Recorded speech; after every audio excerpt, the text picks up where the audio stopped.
आज शाम के वचन के मनन के लिए हम लोग निकालेंगे इफिसियों की पत्री, उसका चौथा अध्याय, इफिशियंस चैप्टर 4। इफिसियों की पत्री, उसका चौथा अध्याय और उसकी 22 से लेके 24वीं आयत तक हम पढ़ेंगे। Efficiency chapter 4 versus 22 to 24। इफिसियों 4 22 से 24। कि तुम पिछले चाल चलन के पुराने मनुष्यत्व को, जो भरमाने वाली अभिलाषाओं के अनुसार भ्रष्ट होता जाता है, उतार डालो और अपने मन के आत्मिक स्वभाव में नए बनते जाओ और नए मनुष्यत्व को पहन लो, जो परमेश्वर के अनुरूप सत्य की धार्मिकता और पवित्रता में सृजा गया है। ये पत्री पौलुस प्रेरित ने इफिसस की कलीसिया को लिखी थी और इसमें वो इफिसस के विश्वासियों को कुछ बातों को बताना चाह रहा है, जिससे इफिसस के विश्वासी जो हैं और मजबूत हो जाएं, परमेश्वर में और आगे बढ़ जाएं। और हम यहाँ पर देखते हैं कि पौलुस प्रेरित इफिसस की कलीसिया के विश्वासियों को कुछ उतारने को बोलता है और कुछ पहनने को बोलता है। कुछ बातों को रख के बोलता है, इसको उतार दो और इसको पहन लो, जो कि विश्वासियों के लिए बहुत आवश्यक है। हम अक्सर या कई बार हम इस बात पे वचन सुन चुके हैं कि पुराने मनुष्यत्व के ऊपर और नए मनुष्यत्व के ऊपर। ये पुराना मनुष्यत्व और नया मनुष्यत्व जो है, आउटर मैन और इनर मैन, इसके लिए परमेश्वर का वचन क्या कहता है और प्रेरित पौलुस जो है क्यों इस बात को कलीसिया में लेके आ रहा है और सिखाने की कोशिश कर रहा है। और न केवल कोशिश कर रहा है, हम आज इस बात को भी सीखेंगे कि कैसे इसको हम बदल सकते हैं, कैसे इसके अंदर एक बदलाव को ला सकते हैं, इसके पीछे क्या इसकी कुंजी है, क्या इसकी की है, जिसको हम इस बदलाव में, जिस प्रकार पौलुस प्रेरित बोलता है कि उतारना और पहनना, ये दोनों काम हम कैसे कर सकते हैं। वो स्वभाव जो शरीर का है, अब सबसे पहले हम इसको समझते हैं कि वो स्वभाव जो हमारे शरीर का है, यानी कि पूर्वजों से मिला है, उसको उतार डालने को पौलुस प्रेरित कहता है। वो स्वभाव जो हमारे शरीर का है, एक बच्चा जब पैदा होता है उसके अंदर उसके माता पिता का स्वभाव आता है, या तो पिता का स्वभाव आएगा या माँ का स्वभाव आएगा। और एक स्वभाव ऐसा होता है जो बच्चा खुद डेवलप करता है, भले ही उसके स्वभाव में माँ का भी स्वभाव होगा, पिता का भी स्वभाव होगा, लेकिन एक नए स्वभाव को वो डेवलप करता है जो कि बच्चे का अपना खुद का होगा। उसमें माता पिता के स्वभाव में कुछ थोड़ा बहुत मेल होएगा, कुछ बातें प्लस माइनस, किसी में पिता की ज़्यादा, किसी में माता की ज़्यादा, लेकिन उसके साथ साथ उस बच्चे में एक अपना स्वभाव होएगा। वो अपना स्वभाव जो डेवलप करता है, ये तीनों स्वभाव जो हैं वो स्वभाव हैं जो पूर्वजों से मिल रहे हैं। मतलब माता पिता के द्वारा, उनके माता पिता के द्वारा कैसे पूर्वजों से मिलके एक हेरिडिटी चली आ रही है, वो स्वभाव हमको मिलता है। जिस प्रकार हम देखते हैं कि डॉक्टर्स बोलते हैं कुछ बीमारी जो है हमको इसलिए आती है क्योंकि वो हमारी जनरेशन में रहती है, उससे निकल के उसमें बाप दादाओं को थी, उसके बाद हो सकता है माता पिता को नहीं हो, नेक्स्ट सेकंड जनरेशन में आती है। तो ये क्यों आती है? क्योंकि एक पुराना स्वभाव जो है, जो शरीर के लहू में बह रहा है, हमारी ब्लड लाइन में बह रहा है, वो सारी चीज़ें, ना केवल बीमारियां, लेकिन बहुत सारी ऐसी चीज़ें हैं जो हमारे शरीर की हैं, और वही शरीर की चीज़ें एक बच्चा डेवलप जो करता है वो भी उसके नए शरीर की चीज़ें होती। इन सब को मिलके जो स्वभाव तैयार होता है वो एक शारीरिक स्वभाव होता है, जो अपने आप को प्रोटेक्ट करने के लिए, अपने आप को लेके चलने के लिए होता है, अपनी देखभाल करने के लिए।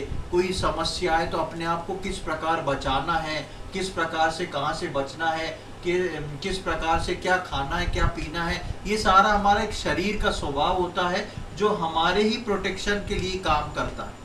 लेकिन ये शारीरिक स्वभाव जो है हमको पता नहीं पड़ता कि केवल ये अच्छी चीजों में काम नहीं करता, ये दुनिया की कई चीजों में काम करता है। केवल इसका काम हमारा प्रोटेक्शन ही नहीं है, लेकिन अंदर ही अंदर ये हमको स्पॉइल भी करता है। जिसको हम सोचते हैं ये तो हमारा शरीर, हम अपने फायदे के लिए सोच रहे हैं, हम अपने भले और अच्छे के लिए सोच रहे हैं, लेकिन ये कहीं ना कहीं जाके स्पॉइल भी करता है। क्यों करता है? क्योंकि हम जिस टाइमलाइन में जी रहे हैं, जिस ब्लड लाइन में हम आए हैं, उसमें हमारे पूर्वजों का स्वभाव यानी कि आदम से मिला हुआ लहू जो है उसको हम ढो के चल रहे हैं। आदम से मिले हुए लहू को ढो के चल रहे हैं। इसलिए पौलुस प्रेरित इसको पुराना मनुष्यत्व बताता है। और नया मनुष्यत्व क्या होता है? जब हम एक ऐसे सारे स्वभाव के, पुराने स्वभाव का व्यक्ति जो है, जब यीशु मसीह को अपना उद्धारकर्ता के रूप में ग्रहण कर लेता है, यीशु मसीह को अपना उद्धारकर्ता के रूप में ग्रहण करता है, तब पवित्र आत्मा का स्वभाव हमारे अंदर आना शुरू होता है, जिसको हम सीखते हैं। और यदि हम उसको अप्लाई करना शुरू करते हैं तो अपने आप हमारे अंदर जो है वो स्वभाव आता है। परमेश्वर का स्वभाव जो उद्धार पाके हमारे को मिलता है, हमको उसको पहन लो, क्योंकि यही हमारे उठाए जाने के लिए सबसे बड़ा सहायक है। पौलुस प्रेरित इस बात पर जोर देके इस बात को कलीसिया को सिखा रहा है कि पुराने मनुष्यत्व को तुम उतार डालो। हम पढ़ते हैं 22वीं आयत में कि तुम पिछले चाल चलन के पुराने मनुष्यत्व को जो भरमाने वाली अभिलाषाओं के अनुसार भ्रष्ट होता जाता है उतार डालो। आत्मिक रीति से वो बोल रहा है। मैंने बताया कि हमारे मनुष्यत्व के बहुत फायदे होते हैं क्योंकि हम अपनी केयर करते हैं, लेकिन ये हमारी केयरिंग एक अच्छी चीज है कि अपने आप की केयरिंग करें, देखभाल करें, लेकिन ये केयरिंग थोड़े समय बाद सेल्फिशनेस में बदल जाती है। वो होता है स्पॉइलिंग। कैसे केयरिंग जो है जब सेल्फिशनेस में बदलती है तो वो होता है स्पॉइलिंग। इसी प्रकार से ये जो पुराना मनुष्यत्व है कुछ बातों में हमारे लिए अच्छा है, बेहतर है, लेकिन इसकी जब अति होना शुरू होती है तो ये एक मनुष्यत्व को ये मनुष्यत्व एक मनुष्य को अंदर से बिगाड़ना शुरू करता है, और खासकर ये एक आत्मिक व्यक्ति को बिगाड़ता है, क्योंकि आत्मिक व्यक्ति के पहलू और शारीरिक व्यक्ति के पहलू दोनों अलग अलग होते हैं। तो यहाँ पर हम देखते हैं इस बात को समझाते हुए पौलुस प्रेरित जो है इस बात को लिखता है और बताता है कि पुराने मनुष्यत्व को उतार डालो और नए मनुष्यत्व को पहन लो। और ये भी आगे चल के हम नए नियम में देखते हैं कि ये जो नया मनुष्यत्व है ये यूजफुल हो जाता है हमको फ्री करने के लिए। ये यूजफुल हो जाता है हमको फ्री करने के लिए। किस चीज से फ्री करने के लिए? कि प्रभु यीशु मसीह का आगमन जब होएगा तो हम बहुत हल्के होके उठा लिए जाए। प्रभु यीशु मसीह के आगमन पर हम एक वेट लेके चलने वाले ना हो, उसके आगमन पर हम सोच विचार करने वाले ना हो, अब क्या करें, अब कैसा करें। इस चीज से तो इतना दिल लगा हुआ है, इस चीज में तो मेरा जीवन जो है एक तरह से मर्ज हो चुका है, कैसे मैं इस चीज को इससे बाहर निकलूं, एक अटपटी स्थिति ना हो। इसलिए वो पौलुस प्रेरित बोलता है इसको अभी उतार डालो। लूत की पत्नी को और लूत को उसकी बेटियों को स्वर्गदूतों ने कहा था पीछे मुड़ के मत देखना, लेकिन लूत की पत्नी का पुराना स्वभाव उसको पीछे मुड़वा देता। एक बार तो देख लो, जिस जगह पे आके रह के हम इतने मशहूर हो गए, जिस जगह पे आके रह के हम इतने अच्छे हो गए, जहाँ पर हमने अपना पक्का मकान बना लिया, जहाँ पर मेरे हस्बैंड को एक अच्छा ओहदा मिल गया, उस जगह को एक बार तो पलट के देख लो। और हम देखते हैं कि वो पत्थर बन गई, क्योंकि विश्वासी अपने उठाए जाने पे पत्थर ना बन जाएं। पत्थर नहीं बनेंगे, विश्वास में अपनी कठोरता के कारण पत्थर ना बन जाए। इसलिए पौलुस प्रेरित कहता है कि अपने पुराने मनुष्यत्व को उतार डालो और नए मनुष्यत्व को पहन लो। जब हम इस बात को देखते हैं तो ये बात जो है उतारना और पहनना मनुष्यत्व को, ये एक आज्ञा भी है और परमेश्वर की इच्छा भी है।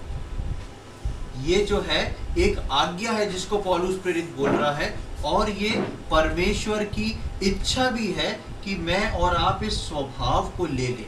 कैसे है ये स्वभाव क्या है? सबसे पहले हम देखेंगे ये स्वभाव क्या है और खास क्यों है, क्यों इसको हाईलाइट करके पौलुस प्रेरित बोल रहा है। तो ये स्वभाव खास इसलिए है क्योंकि ये स्वभाव जो है वो परमेश्वर का स्वभाव है। ये स्वभाव हमारे लिए या विश्वासियों के लिए इंपॉर्टेंट इसलिए है क्योंकि ये परमेश्वर का स्वभाव है। इसलिए क्योंकि अब मैं और आप परमेश्वर की संतान हैं, इसलिए परमेश्वर की संतान में परमेश्वर का स्वभाव आना ज्यादा जरूरी है।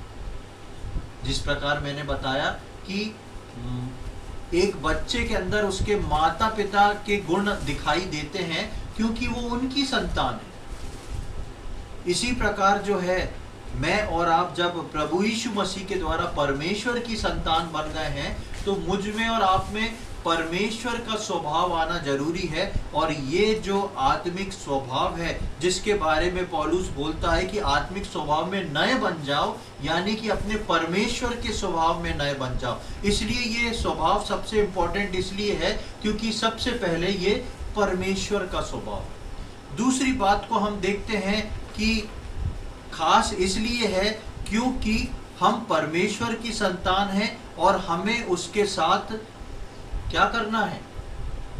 ऊपर जाके उसके घर में रहना है। हमको परमेश्वर की संतान है, उसका स्वभाव इसलिए रखना है क्योंकि हमको जाके उसके साथ ऊपर रहना है। इसलिए ये स्वभाव जितना ज्यादा पृथ्वी में हमारे अंदर बन जाए उतना अच्छा है, हमको आगे तकलीफ नहीं होगी। और ये जैसा मैंने बताया परमेश्वर का स्वभाव है, इसके एक आयत को और हम देखेंगे।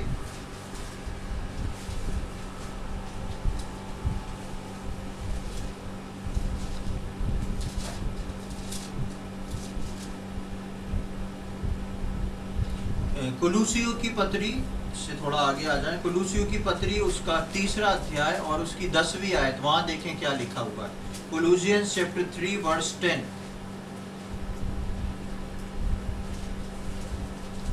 और नए मनुष्यत्व को पहन लिया है जो अपने सृजनहार के स्वरूप के अनुसार ज्ञान प्राप्त करने के लिए नया बनता जाता है।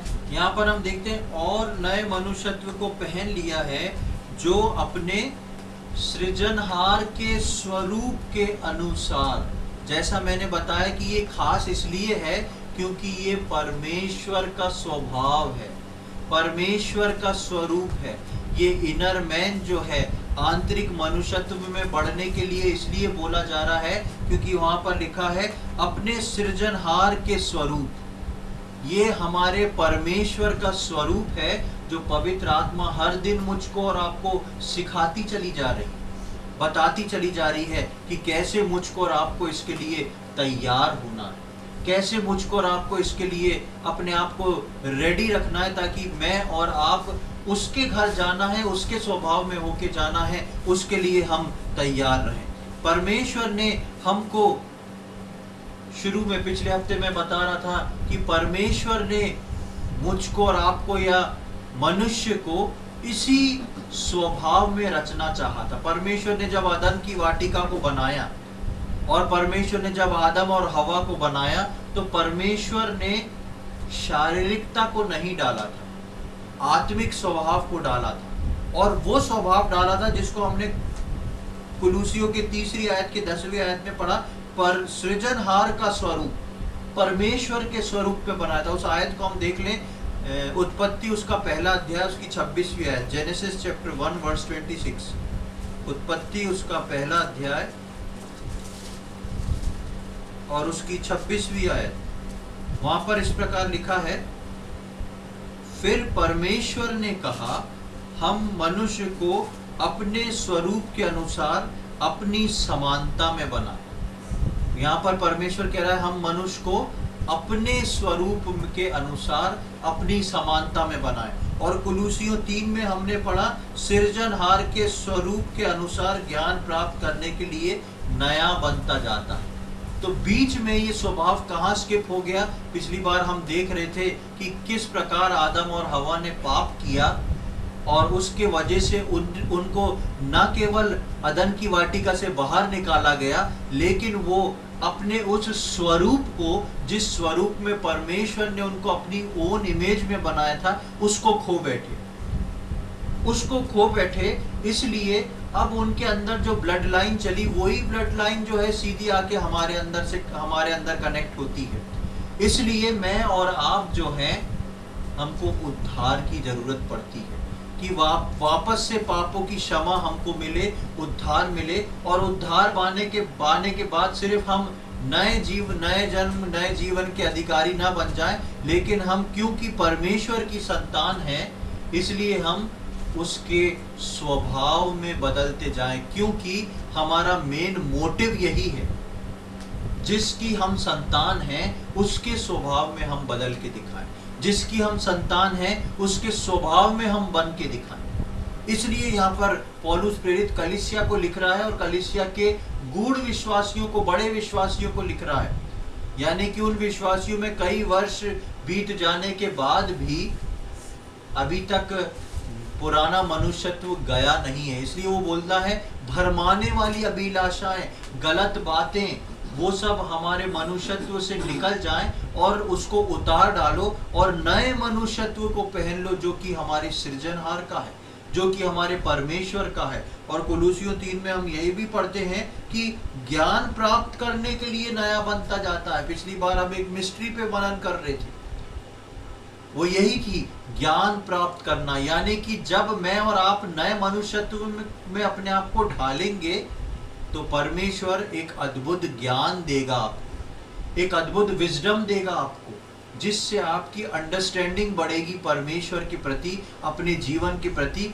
तब आप उन बातों को उस तरीके से सोच सकेंगे जिस तरीके से आज आप उन बातों को नहीं सोच पाते। एक विश्वासी जब बढ़ता है तो शुरू में उद्धार में आने के बाद अपने पुराने मनुष्य से बहुत सारी बातों को सोचता है, वो उसको समझ में नहीं आती और गलत लगती है। लेकिन जब नए मनुष्यत्व में आता है तो उन्हीं बातों को परमेश्वर अपने नजरिए से दिखाता है, तब उसको समझ में आता है कि ये सोच बदलने से क्या होता है, नए मनुष्यत्व में आने से क्या होता है। अब हम इसको ले कैसे सकते हैं? अब एक साधारण बात पौलुस प्रेरित बोलता है, उसको उतार दो, उसको पहन लो। क्या ये इतना आसान है हमारे लिए? एक कपड़े के समान क्या हम पुराने मनुष्यत्व को बोल सकते नहीं, चलो आज से ये कपड़ा नहीं पहनना, आज से पुराना मनुष्यत्व नहीं पहनना, आज से नया मनुष्यत्व पहनना है। एक दिन में, एक मिनट में हम रेडी हो गए नए मनुष्यत्व में। पौलुस बोलता है उसको उतार डालो, इसको पहन डालो, लेकिन ये इतना आसान नहीं है। कई वर्ष लोगों को लग जाते हैं, लेकिन इन वर्षों को लगने में परमेश्वर का वचन जो है एक बात को बताता है और चाहता है कि हम उसकी सहायता को लें। अब हम इसको लें कैसे ले सकते हैं, पहन कैसे सकते हैं? हम इसमें भी प्रभु हमारी सहायता करता है कि बस हमको एक निर्णय लेने की जरूरत है। इस कपड़े को पहनने के लिए या इस नए मनुष्यत्व को पहनने के लिए और पुराने मनुष्यत्व को उतार देने के लिए सबसे बड़ी चीज जिसको हम नजरअंदाज करते हैं वो है हमारा निर्णय लेना। अब आप बोलेंगे निर्णय तो मैंने अपने जीवन में कई बार लिए लेकिन सफल नहीं।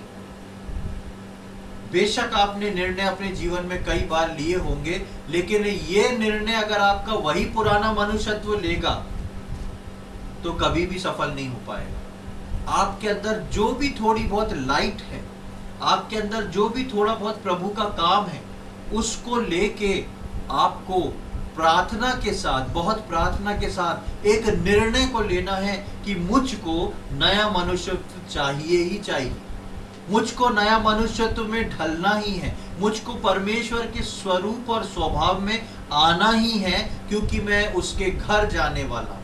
मुझको अपने आप को तैयार करना ही है। ये निर्णय जो है वो आपके जीवन को बदल सकता है। आपके पुराने मनुष्यत्व को उतार के नए मनुष्यत्व को पहनाने के लिए कोई मनुष्य, कलीसिया का कोई व्यक्ति आपके काम नहीं आएगा। यदि आपको नया मनुष्यत्व लेना है, पुराने को उतारना है, तो निर्णय जो है वो आपका, आपकी आत्मिकता के अनुसार, चाहे भले ही वो छोटी हो, चाहे भले ही आपका विश्वास राई के दाने के बराबर क्यों ना हो, निर्णय आपको लेना पड़ेगा। और जब उस निर्णय को आप लेंगे तो परमेश्वर तैयार है आपकी सहायता करने के लिए। एक वचन को हम देखेंगे, लूका रचित सुसमाचार उसका 19वां अध्याय, gospel according to Luke chapter 19, लूका रचित सुसमाचार उसका 19वां अध्याय और उसकी पहली आयत से लेके 5वीं आयत तक हम पढ़ेंगे। लूका रचित सुसमाचार 19वां अध्याय पहली आयत से लेके 5वीं आयत तक। Gospel according to Luke chapter 19 verse 1 to 5। वह यरीहो में प्रवेश करके जा रहा था। वहाँ जक्कई नामक एक मनुष्य था जो चुंगी लेने वालों का सरदार था और धनी था। वह यीशु को देखना चाहता था कि वह कौन सा है, परंतु भीड़ के कारण देख न सकता था क्योंकि वो नाटा था। तब उसको देखने के लिए वह आगे दौड़कर एक गूलर के पेड़ पर चढ़ गया, क्योंकि यीशु उसी मार्ग से जाने वाला था। जब यीशु उस जगह पहुंचा तो ऊपर दृष्टि करके उससे कहा, हे जक्कई, छठ उतारा, क्योंकि आज मुझे तेरे घर में रहना अवश्य है। एक छोटी सी सच्ची कहानी है जब प्रभु यीशु मसीह इस दुनिया में थे, जक्कई नाम की, और इसके विषय में हम सब जो हैं कई बार सुन चुके हैं।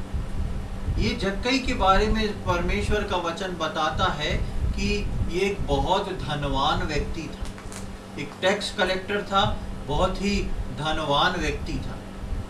और अचानक से इसके मन में एक इच्छा आती है। तीसरी आयत में हम देखते हैं कि वहां लिखा है वो यीशु को देखना चाहता था। यीशु को देखने की उसके अंदर एक इच्छा जाग उठी कि मैं यीशु को देखूंगा। अब जहां पे वो बैठ के चुंगी लेता था, कर लेता था, टैक्स लेता था, वहां पे बैठ के उसके लिए यीशु को देखना मुश्किल था। उसको समझ में आ गया कि यदि इस यीशु को देखना है तो मुझे कुछ करना है। सबसे पहले हम देखते हैं कि इस जक्कई के मन में एक इच्छा पैदा हुई कि मैं यीशु को देखना चाहता हूं।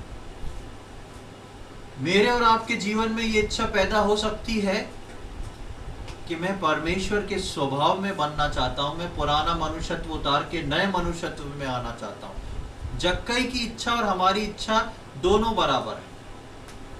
उसके बाद देखते हैं कि जक्कई जो है एक निर्णय को लेता है, एक डिसीजन को लेता है, और उस डिसीजन के लिए उसको कुछ करना पड़ता है। उसको अपना चुंगी लेने वाली जगह छोड़ के उस राह पे जहां पे यीशु मसीह आने वाला था वहां पहुंचना था।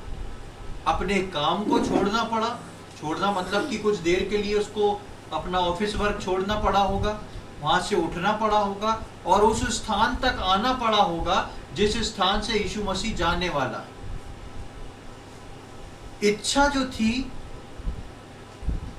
जक्कई की, वो मेरे और आपके मन की इच्छा हो सकती है, लेकिन निर्णय जो था, जो जक्कई ने लिया, वो जरूरी नहीं है मैं और आप उस निर्णय को लें। इच्छा रखते हैं और सोचते हैं प्रभु अपने आप ही ऐसा कुछ कर दे कि अंदर अपने आप में जब आराधना करूं, प्रार्थना करूं, तो प्रभु अपना स्वभाव भरता जाए और ये निकलता जाए। ऐसा कभी नहीं होगा प्रियो, क्योंकि प्रभु ने मुझको और आपको रोबोट नहीं बनाया। परमेश्वर कहता नहीं, पहले इसको उतारो। कैसे उतारते हैं? जब वचन पढ़ते हैं और वचन हमारे शारीरिक स्वभाव के विरोध में कुछ बात बोलता है तो हम उसके पालन करते हैं, तो उसको कट करते हैं। एक उदाहरण के लिए, यदि मुझको झूठ बोलने की आदत है और मैंने परमेश्वर का वचन पढ़ा कि झूठ मत बोलना, और जब मैं बाहर निकला मुझको झूठ बोलने को बस मेरे जुबान पे आ ही रहा था, मेरे को अचानक याद आया परमेश्वर के वचन में ऐसा कहा गया कि झूठ मत बोलना। अब मैंने अपने आप को कंट्रोल कर लिया किसी भी तरह और उस झूठ को नहीं बोला। तो मैंने क्या किया? पुराने मनुष्यत्व के एक टुकड़े को उतार दिया। जब उतारूंगा तभी तो मैं पहन पाऊंगा। इच्छा जक्कई के मन में भी थी, इच्छा हम सब के मन में भी थी, लेकिन जक्कई जो था एक निर्णय लेने में सक्षम हुआ और वो उठ के अपने स्थान को छोड़ के उस जगह पर जाता है जहां पर यीशु मसीह आने वाला होता है। और तीसरी आयत के दूसरे भाग में लिखा है, परंतु भीड़ के कारण देख ना सकता था क्योंकि वो नाटा था। एक निर्णय लिया कि मैं उस जगह पर जाऊंगा, एक निर्णय लिया कि मैं उस जगह पे जाऊंगा, लेकिन क्या उस जगह पे जाके उसने यीशु मसीह को देख लिया? नहीं देख पाया। क्यों? क्योंकि उसके साथ दूसरी प्रॉब्लम है। प्रॉब्लम क्या है? कि वो क्या है? नाटा है। और सब यहूदियों में सब खूब लंबे चौड़े ऊंचे होते हैं, तो वो कितना ज्यादा नाटा होगा। पहुंच तो गया, यीशु मसीह को देख लूंगा, अब वो नाटा ही खुद भीड़ में खो जाएगा, क्योंकि छोटा है, कहाँ जाएगा वो, इतनी भीड़ लगी है। अब ये दूसरी समस्या है। अब बताइए, जक्कई नाटा था, इसमें जक्कई का दोष था क्या? नहीं था। जक्कई नाटा था, उसमें उसका क्या दोष? उसका इच्छा सही थी, उसका निर्णय सही था, लेकिन शरीर खुद धोखा दे जाए तो क्या करेंगे? कई बार निर्णय लेने के बाद भी हमारी इच्छा सही होती है, निर्णय सही होता है। जब इच्छा सही होके और निर्णय लेके हम पहुंचते हैं, तो हमारा शरीर जो है वो मिसबिहेव करता है। क्यों करता है? वो उस चीज को लेना नहीं चाहता।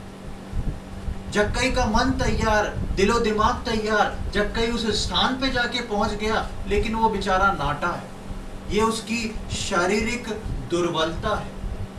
वो शारीरिक दुर्बलता के कारण वो नहीं कर पा रहा जिसका निर्णय उसने लिया था। हमारे जीवन में भी कई बार आता है कि हम विचार करते हैं, इच्छा रखते हैं, निर्णय लेते हैं, लेकिन हमारे शरीर की कुछ ना कुछ दुर्बलता रहती है।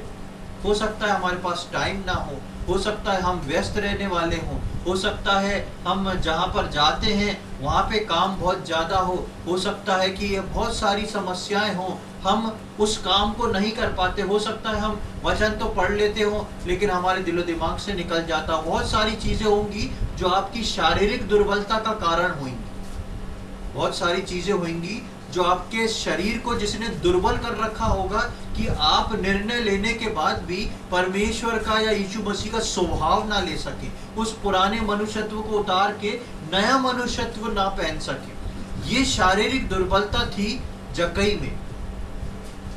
हम में ऐसी दुर्बलता होती है, कुछ बात को शरीर करने नहीं देता है। इच्छा है पर शरीर दुर्बल है। कुछ बातों के लिए शरीर जो है हमारे इच्छा और निर्णय के बाद भी हमको उसको पूरा नहीं करने देता। हमारा स्वभाव नए स्वभाव को पहनने नहीं देता। हम भी शरीर के कारण वो नहीं कर पाते। पर जहां जक्कई एक निर्णय को लेता है, जहां पर जक्कई एक निर्णय को लेता है कि मुझे यीशु को देखना है, और उसके लिए वो पेड़ पर चढ़ जाता है। अब तीसरा कदम जक्कई को उठाना है। पहली बात वो आ गया, दूसरी बात वो नाटा है। अब तीसरी बात आती है कि जक्कई जो है वापस नहीं लौट जाता।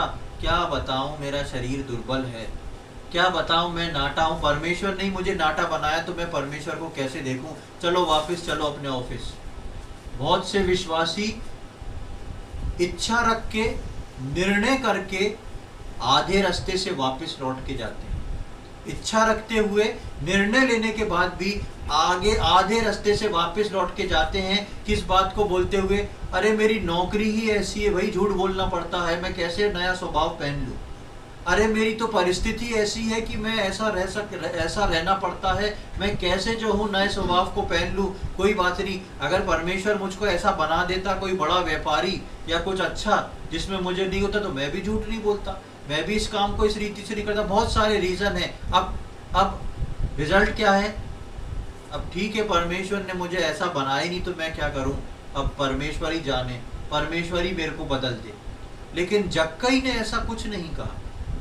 जक्कई ने ये नहीं बोला अब परमेश्वर ने ही मुझे नाटा बनाया तो ऐसे परमेश्वर को देखने को जाने की जरूरत क्या है। इतने भीड़ में, पूरी की भीड़ जो है लंबी चौड़ी है, मैं ही क्यों नाटा बन गया? ये जक्कई सोच सकता था। इस पूरी भीड़ में मैं ही क्यों ऐसा बन गया जिसके मन में इच्छा है फिर भी प्रभु को नहीं देख पा रहा। हम भी प्रियो कई बार इस बात को सोचते हैं कि आखिर मैं ही क्यों परमेश्वर के स्वभाव को अपने अंदर नहीं ले पा रहा। क्या प्रभु मेरी ओर देखता नहीं? क्या प्रभु को मालूम नहीं है कि मैं किस स्वभाव का हूँ? प्रभु ने मेरे को इस स्वभाव का क्यों बनाया है अगर वो चाहता था कि मैं ऐसा ऐसा कर लूँ? लेकिन जक्कई वहाँ रुकता नहीं है और जक्कई के दिमाग में एक और आइडिया आता है और जक्कई क्या करता है? वो एक गूलर के पेड़ पे चढ़ गया। गूलर का पेड़ आप लोग ने देखा है? हाँ, पुराने लोग ही बोल सकते हैं। गूलर का पेड़ आप यदि देखेंगे तो उसमें नीचे की तरफ डंगाले नहीं रहती। गूलर का पेड़ ऐसा बड़ा रहता और चिकना रहता, ऊंचा भी रहता, चिकना रहता है। गूलर के पेड़ पे चढ़ना इतना आसान नहीं है। आप नीम पे चढ़ जाएंगे, बरगद पे चढ़ जाएंगे, दूसरे पेड़ पे चढ़ जाएंगे, क्योंकि उसके जो बाहर की जो छाल होती है वो ऐसा ग्रिप वाली होती है। लेकिन गूलर के पेड़ पे आप देखेंगे, हमारे घर में एक गूलर का पेड़ लगा हुआ था, मुझे अच्छे से पता है गूलर क्या है, उसका फल भी खाया है। तो उस पेड़ पे चढ़ना जो है इतना आसान नहीं था। लेकिन इस व्यक्ति ने निर्णय लिया, और निर्णय लेके अब ये नहीं है कि ये अपने मन चाहे पेड़ पे चढ़े। अरे जो रास्ते में पेड़ होगा उसी पे तो चढ़ना पड़ेगा। ये कह सकता था अगर प्रभु की इच्छा होती तो मेरे लिए प्रभु यहाँ पे नीम का पेड़ उगा देता, अगर प्रभु की इच्छा होती तो बरगद का पेड़ उगा देता, जिससे मुझे सहायता मिल जाती।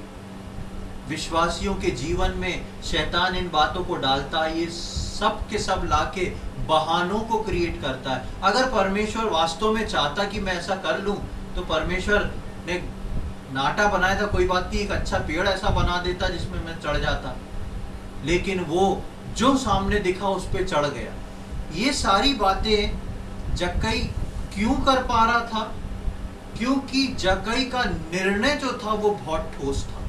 कई बार हमारे निर्णय ठोस नहीं होते हैं, इसलिए हम वो नहीं कर पाते जो परमेश्वर हमसे चाहता है या जो हम परमेश्वर में होके करना चाहते हैं। 5वीं आयत में देखें, 5वीं आयत में लिखा है, जब यीशु उस जगह पर पहुंचा तो ऊपर दृष्टि करके उससे कहा, हे जक्कई झट उतर आ, क्योंकि आज मुझे तेरे घर में रहना अवश्य है। जक्कई के निर्णय लेने की जगह, जक्कई पहले अपने स्थान को छोड़ता है।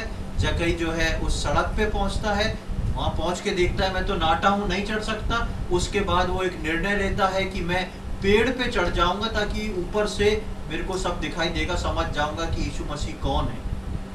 ये सारी चीजें जो थी अकेले जक्कई ने करी, इसमें परमेश्वर ने कोई योगदान नहीं करा जक्कई को। अपने निर्णय को लेके अपने निर्णय के हिसाब से चलना, ये एक विश्वासी का कर्तव्य है। हो सकता है बहुत सारी चीजें ऐसी आएंगी जिसमें मुझको और आपको लगेगा अरे छोड़ो, अरे नहीं हो पाता। लेकिन जक्कई यहाँ उस निर्णय को लेके खड़ा है, चलता है और वो उस पेड़ पे जाके चढ़ जाता है। और हम देखते हैं 5वीं आयत में कि जक्कई के निर्णय लेने की जगह पर यीशु पहुंचता है। जक्कई के निर्णय लेने की जगह पर यीशु मसीह पहुंचता है। मेरे और आपके जीवन में जिस स्थान पर, जिस मूवमेंट पे, जिस जगह पे मैं और आप एक निर्णय को लेते हैं परमेश्वर के लिए, अपने आत्मिक जीवन के लिए, अपने आत्मिक स्वभाव के लिए, वहां पर आपके निर्णय लेने के बाद यीशु मसीह स्वयं पहुंचता। आपके निर्णय लेने के बाद ये परमेश्वर का टास्क हो जाता है कि अपने आप को दिखाना, क्योंकि आपके मन में इच्छा आई, आपने निर्णय लिया। निर्णय लेने के बाद भी जब वो व्यक्ति पीछे नहीं हटा, तो हम देखते हैं कि यीशु मसीह उस स्थान पर पहुंच जाता है जहां पर जक्कई था। और क्या करता है? जाके, अब नीचे जाने वाला तो नीचे मुंह करके या सामने मुंह करके जाएगा, लेकिन यीशु मसीह को मालूम है इस बड़ी भीड़ में एक व्यक्ति है जिसने मेरे लिए एक डिसीजन को लिया है। इस बड़ी भीड़ में एक व्यक्ति है जिसने मेरे लिए निर्णय को लिया है। यीशु मसीह ठीक उस स्थान पे आके रुक जाते हैं। किसके कारण? किसके कारण? जक्कई के निर्णय के कारण। जक्कई के निर्णय के कारण यीशु मसीह वहां पर ठहरता है। जक्कई के निर्णय के कारण यीशु मसीह अपना सिर उठा के किसको देखता है? जक्कई को देखता है। आप देखें ये जक्कई कहाँ, कैसा साधारण व्यक्ति है, भले ही धनी व्यक्ति है, टैक्स कलेक्टर है, लेकिन इसका निर्णय जो था वो प्रभु यीशु मसीह के पैरों को रोकने पे मजबूर कर देता है। प्रियो, एक विश्वासी के निर्णय जो हैं वो इतनी सामर्थ्य रखते हैं कि आप अपने प्रभु के पैरों को रोक सकते हैं। आपका निर्णय यदि सही है, पवित्र आत्मा में लिया है और परमेश्वर की इच्छा के अनुसार है, तो आप इस बात के लिए एलिजिबल हैं कि आप जो हैं परमेश्वर के पैरों को रोक सकते हैं। यीशु मसीह के पैर उस जगह पर आके थम जाते हैं। न केवल पैर थमते हैं, लेकिन यीशु मसीह अपनी नजरें उठा के पूरी भीड़ को नहीं देख रहा, जक्कई को देख रहा। भीड़ यीशु मसीह को देख रही है, भीड़ यीशु मसीह को देख रही है। और यीशु मसीह किसको देख रहा है? जक्कई को देख रहा है। हो सकता है आज परमेश्वर की आराधना करने वाले बहुत हों, प्रभु का वचन सुनाने प्रार्थना करने वाले बहुत हों, लेकिन आपका निर्णय आपके प्रभु को मजबूर कर सकता है आपकी ओर देखने के लिए।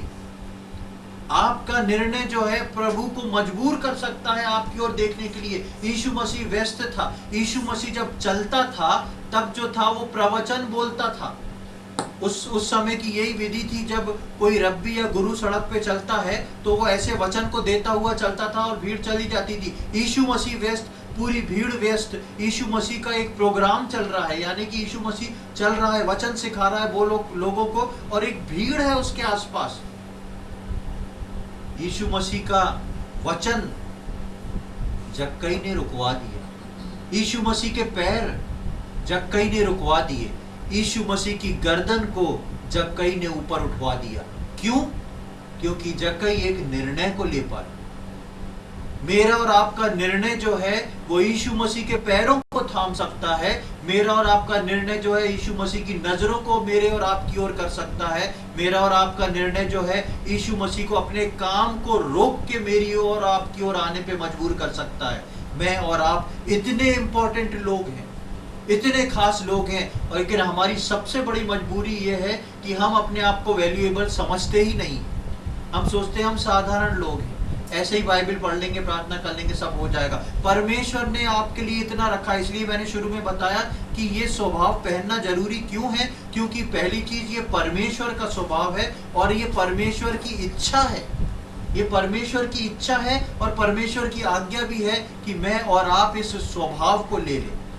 जब मैं और आप परमेश्वर की इच्छा और परमेश्वर की आज्ञा से कोई निर्णय लेंगे तो क्या प्रभु मेरी और आपकी सहायता नहीं करेगा? और उसके बाद यीशु मसीह उसको बोलते हैं कि आज मैं तुम्हारे घर जाऊंगा। आज मैं तुम्हारे, बोलते हैं जक्कई तुम नीचे उतर आओ। इतनी भीड़ है, इतनी भीड़ के लोग सोच रहे हैं काश ये गुरु हमारे घर आ जाए, हम इसका देखभाल करें, हम इसके सामने खाना सर्व करें, हम इसकी सेवा टहल करें। लेकिन वहां पर यीशु मसीह जक्कई को देख के बोलता है नीचे उतरा, आज मैं तेरे घर जाऊंगा। और वहां पर साधारण बात नहीं लिखी है, लिखा है 5वीं आयत का दूसरा भाग पढ़ रहा हूं, हे जक्कई झट उतरा, क्योंकि आज मुझे तेरे घर में रहना अवश्य है। प्रभु यीशु मसीह ये नहीं पूछा चलो जक्कई चले तुम्हारे घर, क्या मैं तुम्हारे घर चल सकता हूँ क्या, या चलो मैं अभी तो जा रहा हूँ, फ्री होके तुम्हें बताऊंगा, मैं एक दिन तुम्हारे घर जरूर आऊंगा। यीशु मसीह कहता है तेरे घर मुझे आना अवश्य है। ये काम इम्पोर्टेंट बन गया यीशु मसीह के लिए। सारी चीजें यीशु मसीह की छूट गई। यीशु मसीह के लिए जक्कई के घर जाना इम्पोर्टेंट बन गया। क्यों? क्योंकि जक्कई का ये निर्णय था। एक निर्णय जक्कई का और बाकी निर्णय यीशु मसीह के। एक निर्णय जक्कई का और बाकी निर्णय यीशु मसीह के। आप देखें कि इस निर्णय ने कि वो यीशु को देखना चाहता है। प्रियो, क्या आज की तारीख में आप अपने पुराने मनुष्यत्व, पुराने स्वभाव से पीड़ित हैं? क्या आज भी आप अपने गुस्से को कंट्रोल नहीं कर पाते हैं? क्या आप भी आज उन पुरानी चीजों में फंसे हुए जो सालों वर्षों पहले आप फंसे हुए थे? क्या आज आपकी भी इच्छा है कि आप नए मनुष्यत्व को पहनना चाहते हैं? तो सिर्फ आपको एक निर्णय लेना है, ऐसा निर्णय जो जक्कई ने लिया था, जिसको लेने के बाद वो प्रयत्न करता है। निश्चय जाने कि यीशु मसीह आपके निर्णय का इंतजार कर रहा है। यीशु मसीह आपके निर्णय को सुन के आएगा, आपका निर्णय यीशु मसीह के पैरों को रोकेंगे, आपके निर्णय यीशु मसीह की गर्दन को ऊंचा करवाएंगे, आपको दिखवाएंगे, और आपका निर्णय यीशु मसीह को आपके घर ले आएगा। आपका निर्णय यीशु मसीह को आपके घर ले आएगा। और जब हम इसकी 8वीं 9वीं आयत में आते हैं तो वहां पर उसको जल्दी से पढ़ लें, फिर हम समाप्त करेंगे। वर्स 8 और 9। जक्कई ने खड़े होकर प्रभु से कहा, हे प्रभु देख, मैं अपनी आधी संपत्ति कंगालों को देता हूँ, और यदि किसी का कुछ भी अन्याय करके ले लिया है तो उसे चौगुना फेर देता हूँ। तब यीशु ने उससे कहा, आज इस घर में उद्धार आया है, इसलिए कि यह भी अब्राहम का एक पुत्र है। अब देखिए, उसके घर आया, वहाँ पे लंच डिनर जो भी था वो हुआ, लेकिन यीशु मसीह ने जक्कई से कुछ नहीं कहा। मतलब बातचीत करी, लेकिन जक्कई के इस निर्णय के बारे में कुछ नहीं कहा। और जक्कई जो है, लिखा है कि जक्कई खड़े होकर वहाँ पे बोलता है कि प्रभु देख, मैं अपनी आधी संपत्ति कंगालों को देता हूँ, और यदि किसी का कुछ और भी अन्याय करके लिया होगा तो चौगुना फेर देता हूँ। ये जक्कई के अंदर क्या आ गया? क्या आ गया जक्कई के अंदर? नया मनुष्यत्व उतर आया। उसका एक निर्णय प्रभु को उसके घर ले आया, और हम देखते हैं जक्कई के अंदर एक नया मनुष्यत्व। जक्कई ये भी बोल सकता था, ठीक है प्रभु, आज से मैं तेरे पीछे चलूंगा, आज से मैं वचन पढ़ूंगा, प्रार्थना करूंगा। यीशु मसीह ने तो उसमें कुछ नहीं बोला था। ऐसा करने में उसको ज्यादा फायदा था। 4 गुना लौटाना, जो जिसका अन्याय से लिया है उसका 4 गुना लौटाना, और उसके साथ साथ आधी संपत्ति कंगालों में बांट देना। पता नहीं उसके पास कितना बचा होगा, लेकिन पुराना मनुष्यत्व अगर जक्कई में होता तो क्या वो इस बात को बोल सकता था? नहीं बोल सकता था। आज विश्वासी इस बात को नहीं बोल सकता उद्धार में आने के बाद, प्रभु मेरे को सब कुछ मिल गया, मैं अपना आधा घर बेच रहा हूँ। आप और मैं बेच सकते हैं क्या? है? हम बोलेंगे प्रभु हम तो इस फिराक में है कि एक मंजिल और खड़ा कर ले ऊपर, इसको तो बेचना बहुत दूर की बात है। तो लेकिन यहाँ पर हम देखते हैं जक्कई जो है, यीशु मसीह जक्कई के घर आया तो नए स्वभाव में जक्कई बदल गया। अब उसका सब कुछ पूरा हो गया। प्रियो, मेरे और आपके निर्णय को देख के जब यीशु मसीह मेरे और आपके जीवन में आता है तो मेरा और आपका वो स्वभाव हो जाता है जो परमेश्वर का स्वभाव है। वो स्वभाव जो अदन की वाटिका से परमेश्वर ने मुझको और आपको देने के लिए बनाया था। आज परमेश्वर की इच्छा है, उसकी आज्ञा है कि मैं और आप उस स्वभाव को ले लें, उस स्वभाव को पहन ले, पुराने मनुष्यत्व को उतार दें और उस नए मनुष्यत्व को ले लें। हमको भी एक निर्णय लेना है। बाकी प्रभु खुद हमारी सहायता करेगा। वो अपने निर्णय को देख के रुकेगा, आपकी सहायता करेगा, आपको अपने स्वभाव में बदल देगा। आज जरूरत है कि मैं और आप जो हैं उस एक निर्णय को लें, और ऐसा निर्णय जो कि कार्यशील हो, जिसको हम एक्टिवेट करके रखें और जो रुकने वाला ना हो। थोड़ा सा आगे चलना है, उसके बाद प्रभु स्वयं रुकेगा, स्वयं आपके लिए काम करेगा। क्यों? क्योंकि प्रभु चाहता है ऊपर उठाए जाने से पहले मेरे और आपके जीवन जो है नए मनुष्यत्व को पहने। जो इच्छा प्रभु की है उस इच्छा के अनुसार यदि हम प्रार्थना करते हैं तो हमें क्यों कुछ ना मिले। प्रियो, आइए हम आगे आने वाले समय में इस रीति से अपने जीवन में तैयारी को करें कि मैं और आप प्रभु के लिए तैयार पाए जाएं, और उस तैयारी के लिए मैं और आप उसके नए स्वभाव में बदल जाएं। सिर्फ आपके मन में अगर इच्छा है तो इच्छा जक्कई के मन में भी थी, सिर्फ इच्छा और निर्णय नहीं, लेकिन निर्णय लेने के बाद आगे बढ़ना जरूरी है।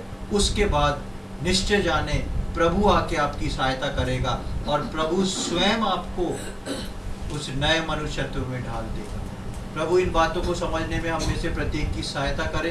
प्रभु के नाम की महिमा। आइए हम प्रार्थना करेंगे। प्रभु जी, हम धन्यवाद देते हैं सुंदर समय के लिए, एक और बार